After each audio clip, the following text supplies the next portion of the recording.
Napurnadang paglipat sa mayorya dahilan ng pagligwak kay Senator Amy sa Foreign Relations Committee. Umaabante sa balita si Abante reporter Dexter Ganibe. Abante Radyo Live Report.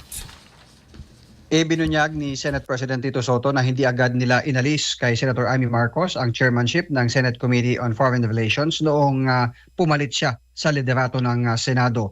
Inaasahan daw kasi nila na lilipat sa mayorya si Senator Amy. Bagamat walaan niyang opisyal na pahayag mula kay Senator Amy na tatalon siya sa mayorya, ay naghintay pa rin ang Senate majority.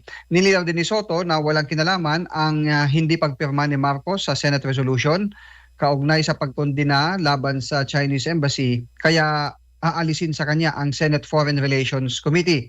Nagpasyaan niya sila sa Majority Caucus na dapat nasa mayorya ang mamumuno sa Foreign Relations na isa sa mga mahalagang komite ng Senado at may mga nakabinbin pang tratado na kailangang maaprobahan ng Senado.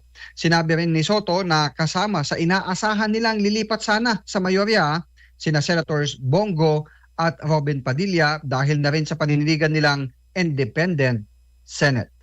Ako, si Dexter Ganibe. Abante!